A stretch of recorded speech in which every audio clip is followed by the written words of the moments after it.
New Black Wall Street Book Club. Evan Jefferson, brother, much love. Educating, elevating, because in knowledge is the power and we'll never give it up. Literature that's for the masses. Where to put your money down, now how to watch your assets. Yeah, uplifting others is a passion. My brother Evan, he will turn it into action. New Black Wall Street Book Club. You should come read with us. Yeah, we comprehend and discuss. What's up, Lisa? Together, there's no limit for us. Haven't seen your name pop up in a while. Evan, take it away. New Black Wall Street Book Club. Hey, good evening to you, beautiful people. Thanks so much for joining us here on the New Black Wall Street Book Club, where Black folk do read. If you put in a book, then we absolutely will find it. I'm your host, ERGJ, your certified financial educator and CEO of ERGJ Enterprises, ERGJ Black Bazaar, an international best-selling author of the book, The Black Billionaires Club, which is a study of Black wealth. It's a study of the 12 richest Black people in the world today and how they built their wealth. And I just believe that if you want to be wealthy, that's big if, by the way, but if you do, I recommend that you study wealthy people. Well, you can find these book by simply going to the website, theblackbillionairesclub.com. That's right, theblackbillionairesclub.com. You can pick up your copy today. Well, beautiful people, we are going to continue along in our journey of the Black History series, which we are actually reading 3 different books, and I'll share those books with you right now. I know we're in March, but it don't matter. We're going to keep on going. We got the African American Inventions That Changed the World by Mr. Michael Carson. We got our Black History Reader, 101 Questions That You Never Thought to Ask by Dr. Claud Anderson. And we have Defining Moments in History, Reading Between the Lies, which is written by Mr. Dick Gregory. Hit the like button and share button if you care. Like button, share button if you care. We're going to get right into this thing here tonight as we continue along getting our Inventor of the night, answering our question of the night, and then reading a little bit from the mind and life of the late, great Dick Gregory, okay? That's what we're going to do. Now, I didn't do a good job of putting these questions up. I didn't put my question up or nothing like that, so I got to take a little moment to do that here. I didn't set this thing all the way up. How you guys doing, by the way? Hopefully, everybody's doing well in the evening. So we're going to start with our African American Inventions That Changed the World. And we're going to be featuring tonight a brother named Elijah McCoy. Can anybody guess what Elijah McCoy did? What he created, what he built, what he created? Let's see. So Elijah McCoy, that name may sound familiar, but just in case you don't know, an inventor. And this inventor in 1872, 140 years ago. In 1872, Elijah McCoy invented an automatic lubricator for train engines. He also has nearly 60 more patents to his name. His inventions have enabled trains to run faster and more efficiently. McCoy was inducted into the National Inventors Hall of Fame in 2001. So a Black man invented the automatic lubricator for train engines. So let's find out a little bit about Mr. Elijah McCoy's background and his inventions. Elijah McCoy was born in 1844 to 1929. He was born on May 2nd of 1844 in Colchester, Ontario, Canada. His parents were former slaves from Kentucky who escaped through the Underground Railroad into Canada. His family eventually returned back to the United States, settling in Michigan. At the age of 15, McCoy traveled to Scotland for an apprenticeship in mechanical engineering. When he returned back home to Michigan, he was unable to find work as an engineer due to racial barriers. Despite his qualifications, skilled professional positions were not available for African Americans at the time. He then accepted a position as a fireman working with the Michigan Central Railroad. One of his duties was oiling steam engine parts on trains. McCoy noticed the oiling process had to be completed very often. It also required the train to stop each time. He pondered how he could create a more effective way to complete this process. What's going on, Mr. Scott? So his invention in 1872, McCoy invented an automatic lubricator. This device allowed oil to be evenly distributed through train engine parts while still in motion. His lubricator also allowed trains to run for longer periods of time without stopping for maintenance, which saved the railroad industry both time and money. McCoy was a prolific inventor. He completely changed the travel industry with his work on the steam engine. Along with his automatic lubricator, he secured nearly 60 other patents in his lifetime. So a brother who, what's going on with you? How are you? Thanks so much for joining. So a brother, invented the automatic lubricator along as well as 60 other patents that he had. After his reputation as an inventor grew in popularity, inferior counterfeits to his original inventions began to emerge. Railroad engineers started requesting the real McCoy when they needed to replace steam engine parts. So you guys have heard that term, the real McCoy? Well, that was actually a reference to a black man. When they needed to replace steam engine parts, the popular expression meaning the real thing has also stood the test of time. More than a century later, the phrase continues to be used. So that phrase, the real McCoy, was actually in reference to the invention that a black man made as it relates to the automatic lubricator to train engines, as well as he has 60 other patents to his name, and he was inducted into the Hall of Fame, the Inventors Hall of Fame, in 2001. That is our inventor of the day, Mr. Elijah McCoy. Tonight here on the New Black Wall Street Book Club, we put some respect on your name. So what we're going to do next, guys, is we're going to get into the Black History Reader. Now, the Black History Reader is a book that is written by Dr. Claud Anderson, and he has 101 questions that you never thought to ask. And we're going to ask that question and answer it here tonight. Give me just a second. Let me type that into the screen below so you guys can see that if you're on Facebook or YouTube. And the question is, are Black Americans more vulnerable to terrorism than other Americans? Okay.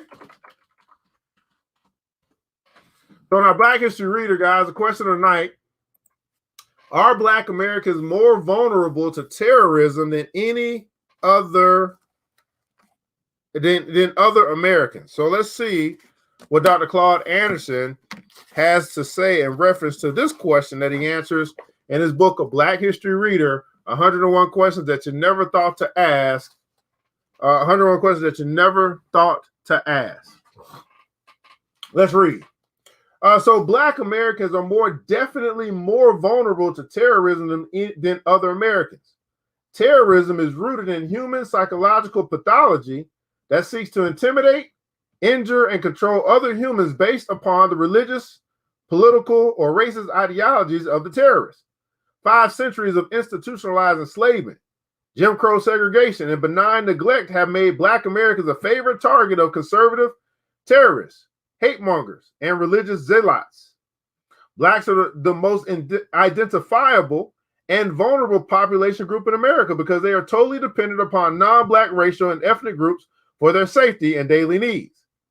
Just as they are unprepared to protect themselves in the case of civil unrest or natural disasters, it will be even more difficult for Black Americans to protect themselves from institutional-based, cultural-driven terrorism because they live in cultureless, porous, dysfunctional neighborhoods instead of close-knit, functional Black communities. Blacks lack a defensive code of conduct. The definition of a functional community is a physical community that has a culture and a code that supports an alternate and semi-independent economy that produces services, goods, jobs, and has a tax base for its residents. In a functional community, people are familiar with each other and have common needs and interests. It is where they store and secure their wealth, their power, businesses, heritage, jobs, products, and other resources. A functional community has an identity and an operational network of obligations between its members and socioeconomic enterprises. To successfully protect its members, a community must have a physical location and infrastructure that can be marked and closed, if necessary, against outsiders who might pose danger. Members who live outside the physical community can still identify with it by having a broad sense of community and sharing the common history, needs, interests, and goals, and the responsibility to protect and support the physical community and its members. The bane of vulnerability of Blacks to modern terrorism results from their not having functional communities. Blacks were complicit in white society's destruction of the Black communities that did exist until the 1960s. Now, Blacks have surrendered their community resources, sense of community, and collective ability to protect themselves from outside competitive and hostile groups that can and have historically terrorized them.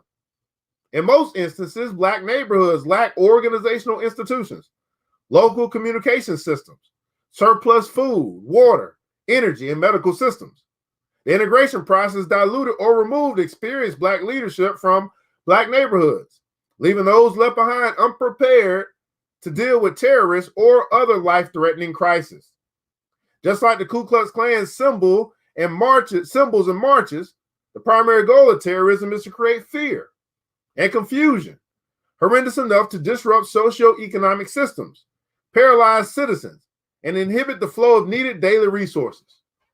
Terrorists are unlike a classic standing army. They do not wear uniforms or bear standardized flags. They're advantaged by being unknown and invisible. They pledge their total allegiance and lives to a political ideology and religion, and most importantly, they do not actually exist until after they have committed a terrorist act.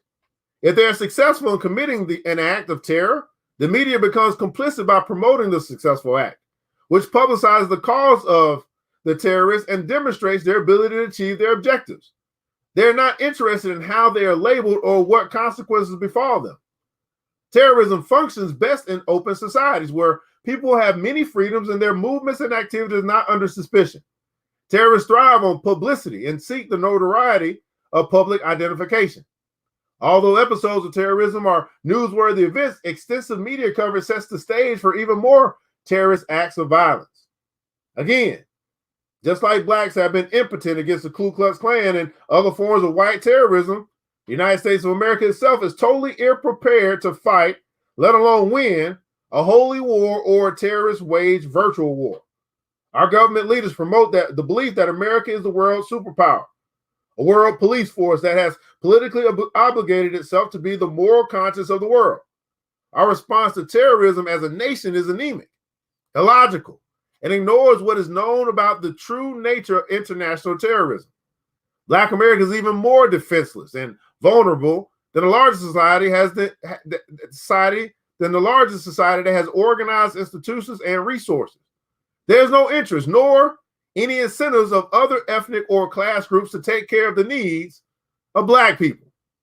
There is also no visible evidence that Blacks have made preparations to protect themselves. The electrical blackout of 2003, which impacted the entire Northeast region of the United States, sent messages to Blacks that other groups felt no obligation to share their resources with Blacks during a major crisis. In the Detroit area, for example, many white and ethnic suburban communities did not permit Blacks from the city to enter for food, gas, or other essentials. Blacks must have their own backup resources. Whether in a dependent Black neighborhood or socially scattered guest and white communities, they must have protection and the daily necessities of life in emergencies. When terrorism, man-made or natural disasters strike, it will be very difficult, if not too late, for Blacks to gain access to vital resources such as doctors, hospitals, and grocery stores. Blacks, elected officials, civil rights organizations, churches, and educational centers must take major responsibility to alert, organize, and prepare Black communities to deal with terrorism in any form because Black Americans are a vulnerable out group. Good evening to you. Thanks so much for joining. How are you? So Dr. Claud Anderson, again, in his book, Black History Reader, 101 Questions That You Never Thought to Ask, just asked the question, are Black Americans more vulnerable to terrorism than any other Americans? And he gave an explanation as well for his thoughts on that question. And so that's going to be our Black History question of the day. We had our inventor, Brother Elijah McCoy, the real McCoy, which was our inventor of the night. And we also just had our socio-economic political question of the night in Black History Reader, 101 Questions That You Never Thought to Ask by Mr. Dr. Claud Anderson. You guys should be familiar with him. Now, we're going to get into our last portion, which is going to be the meat of our conversation here tonight, as we're going to get into defining moments in Black history. This is a book written by brother, the late great brother Dick Gregory. And Dick Gregory, lived a long time, made a lot of connections, and went through a lot. And so he has some things to share in his own special way. So we are in chapter 2, which the title is Solidarity. And the meat of this I guess this chapter is to kind of talk about different organizations that that have been organized, or Black organizations have been organized and produced great outcomes. And so we're going to pick up today as he's going to talk about CORE, another organization. So we talked about NAACP, we talked about Urban League, we talked about, I believe that was it. We talked about the Atlanta Compromise. Now we're going to talk about CORE. Now, CORE, C-O-R-E, stands for Congress of Racial Equality. Congress of Racial Equality. Let's find out what Brother Dick Gregory has to say about this organization, CORE. Let's read. Let me say, I got to put on my Dick Gregory hat. All right, let's read. Dick Gregory. Whew. Congress of Racial Equality, or CORE. Let's read. Now, you can't really understand Martin Luther King Jr. until you know a little something about Mahatma Gandhi. Now, Gandhi was Indian. For a bald little man with no teeth, he was a mighty strong dude, leading the Indian people to their independence from Britain, which they finally got in 1947. He did it through what he called non-cooperation and passive resistance. Gandhi didn't want violence. His whole thing was this: Britain couldn't keep on ruling India without Indians' cooperation. So what Indians had to do was just stop cooperating. It was simple and beautiful. Don't hit anybody, but just don't do what they tell you to do. And the plan worked. Indians stopped buying the stuff Britain's made, stopped going to school, stopped going to work, and went to jail until the jails couldn't hold one more Indian. Finally, the British said, all right, enough. You win. A lot of people know that Gandhi influenced Martin Luther King Jr.'s philosophy of nonviolent resistance in the civil rights movement. What a lot of people don't know is how many others Gandhi influenced. One group that admired his teaching was the Congress of Racial Equality, which got started in Chicago in 1942. Called the Committee of Racial Equality at first, CORE was an integrated group. One of the original members was a Black man, James Farmer. The group came out of another organization, the Fellowship of Reconciliation. Like Gandhi, the group was dedicated to nonviolent action. It succeeded in integrating public places in the North through sit-ins like the ones that would become famous in the South. At first, CORE wasn't merely pacifist or nonviolent. Its members didn't believe in hierarchies either. In other words, nobody was really in charge.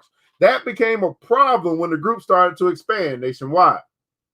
That became, ever been to a meeting where nobody's in charge? It's cool and everything until you try to get something done. Then you realize you got a problem.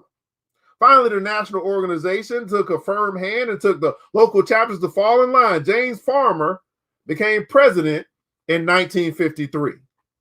Things heated up when the group started being active in the South. In 1960, the U.S. Supreme Court had declared that segregation in interstate bus travel was unconstitutional. CORE decided to test out if that ruling was being enforced, sending groups of Blacks and whites together on buses headed south. Those were some brave folks. They were beaten by mobs and the buses were set on fire, and the only thing the local police did was throw some of the rioters in jail. Still, the freedom rides, that's what we call them, went on, and they worked. In fact, there was such an uproar over the freedom riders' treatment in the South that the Interstate Commerce Commission finally ended segregation of buses and travel facilities, including restrooms. CORE was involved in voter registration drives in the South, too. 3 of the CORE workers in Mississippi during the Freedom Summer 1964 were James Chaney, a young Black man, and 2 young white dudes, Andrew Goodman and Michael Schwerner. For their trouble, they were beaten and murdered by the Ku Klux Klan with the cooperation of the local police. Art Stroyer was a brilliant human being, writer, and researcher, and one of my best friends. He was white. That's how you know that there are a whole lot of people out here willing to die for what's right. One day before the murders of Chaney, Goodman, and Schwerner, Art and I left for Russia to protest the death of an African man who had been murdered, frozen to death because he was dating a white woman.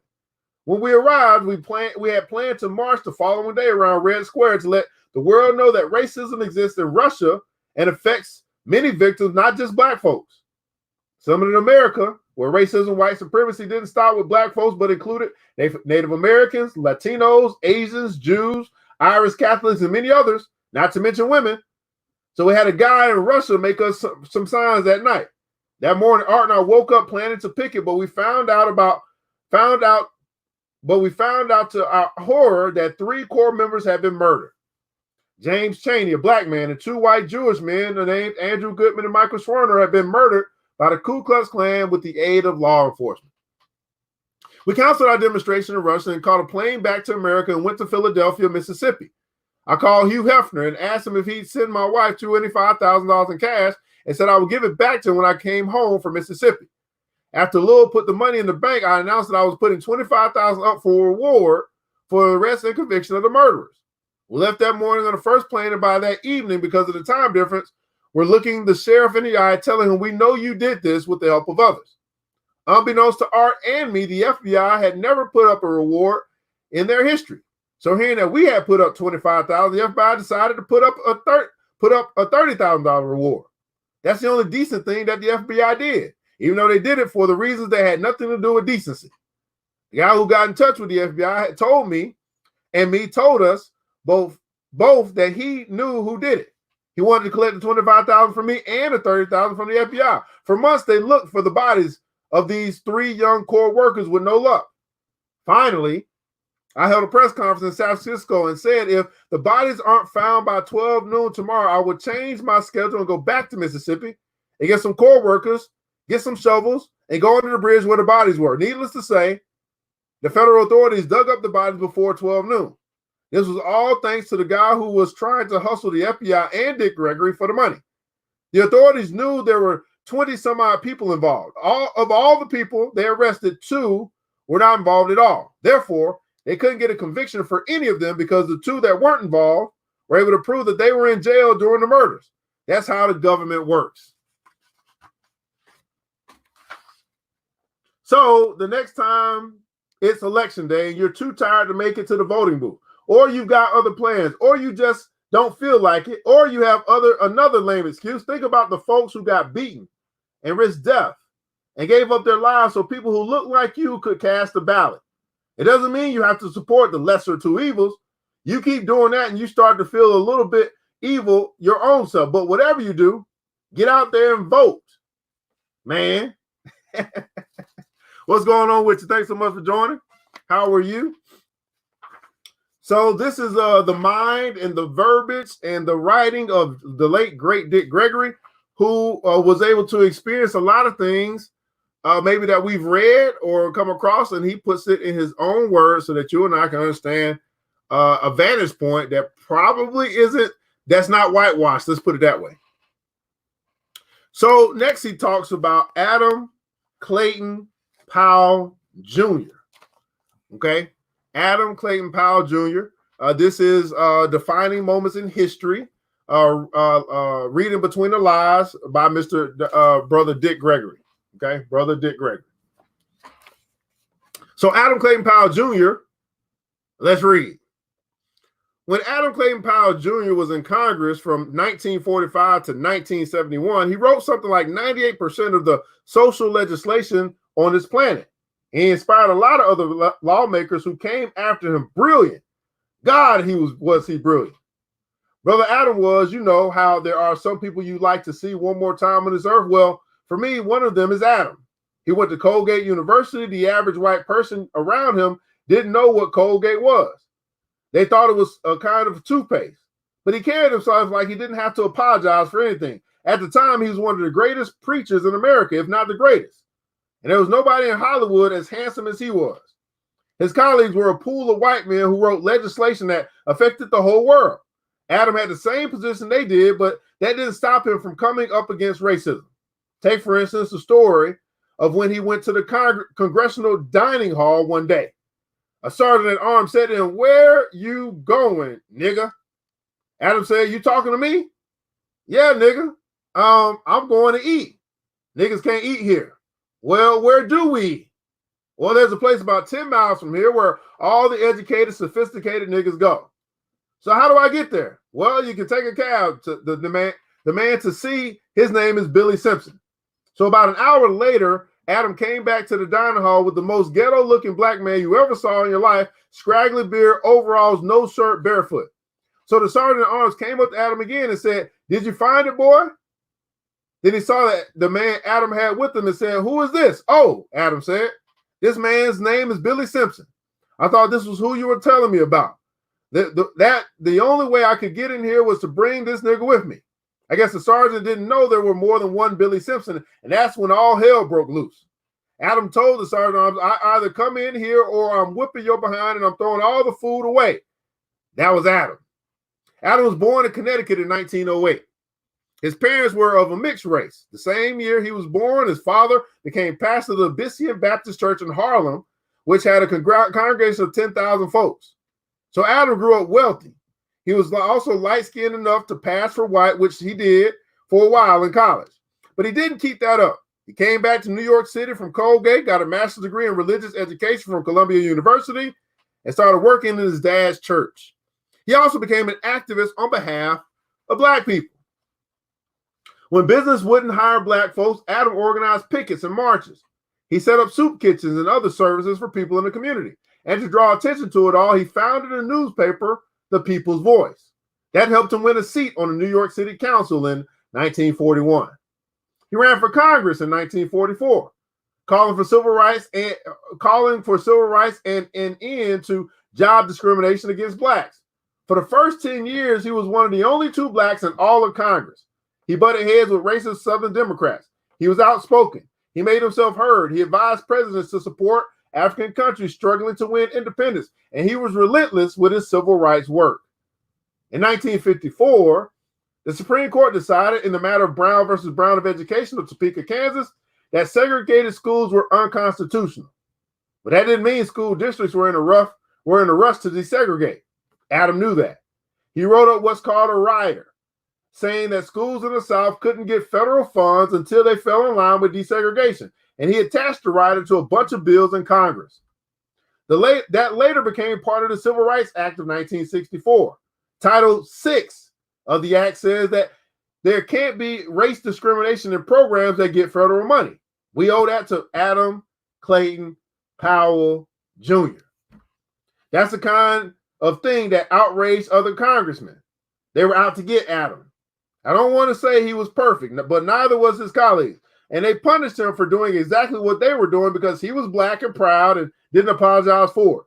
They nailed him for taking trips at public expense and missing committee meetings, taking away his committee chairmanship, and finally kicking him out of Congress altogether. Then he won a special election to fill his own vacant seat. He served until 1970 when Charles Rangel beat him in the election. When his enemies in Congress were coming after him, Adam said, "I wish to state very emphatically, and I will always do just what every other congressman and committee chairman has done and is doing and will do." That was Adam, a tough, bad black man till the end. So Adam Clayton Powell Jr. That's the first time I heard that name. And he was on Congress and he wrote bills and put stuff in place to try to make things fair and equal, I guess you can say. Good evening to you. Thanks so much for joining. All right, and we'll do one more, guys, and we'll wrap it up. So here's Brother Dick Gregory's take on the murder of Emmett Till. The murder of Emmett Till. Here is Brother Gregory, Dick Gregory, late great Dick Gregory's take on the murder of Emmett Till. Let's read. Now, they say Rosa Parks was the spark of the civil rights movement, but I'll tell you who sparked Rosa Parks. Emmett Till's mama, Mamie. Emmett Till was a 14-year-old black boy from Chicago who went to see some relatives in a little town in Mississippi in 1955. The name of the town was Money. Now, isn't that something? It's as if folks wanted to name the town after the thing they cared most about, but they couldn't call the town Killing Negroes, so they had to settle for the next best thing. One day, Emmett was in a store in the town, and they did what and they said that he looked at and whistled at a 21-year-old white woman, or so they said. They called it reckless eyeballing. Boy, what did he do? What What did he do that for? A couple of days later, the woman's husband and the husband's half-brother went to where Emmett was staying and kidnapped him. What they did to that poor boy, it'd be quicker to tell you what they didn't do. When they ran out of ways to torture him, they shot him and threw his body into the Tallahatchie River. After Emmett's body was pulled from the river and sent back to Chicago for the funeral, that was when Mamie Till gave the world the shock it needed. She insisted on having an open cast funeral service so the world could see what those men had done to her boy. The men who got away with it and then later admitted they'd done it, so many thousands of people attended that funeral and saw Emmett's body. A whole bunch fainted, and a whole bunch more needed smelling salts, and with good reason. Ever seen a monster movie or a zombie movie? I'm telling you, the Oscar-winning this makeup man in Hollywood couldn't make somebody look like that boy looked in his casket.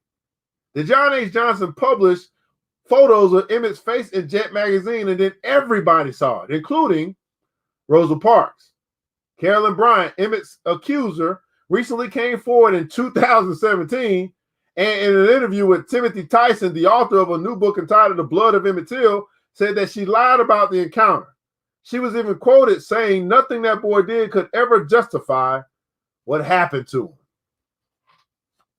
Wow, the death of Emmett Till, I'm pretty sure many of you guys are familiar with a little bit of that story. And that's going to do it for us tonight, guys. On the New Black Wall Street Book Club, where Black folk do read. Went through getting our inventor of the day, which was Elijah McCoy, the real McCoy. We got our question of the day from Dr. Claud Anderson, which asked the question, are Black Americans more vulnerable to terrorism than other Americans? And we picked up on going through a little bit more of the book, defining moments in Black history, reading between the lies by Mr. Dick Gregory. Well, beautiful people, I want to say thanks so much for tuning in to tonight's episode. And I want you to remember this, that it takes a village. It starts with us. Let's build as we climb together. We all we got, beautiful people. Matter of fact, we all we need. And thank God that's more than enough. Until next episode, you know what time it is. Mr. DJ, hit the music. It's the New Black Wall Street Book Club. Wall Street. With your host, Evan Jefferson. It's time for us to go. Yeah.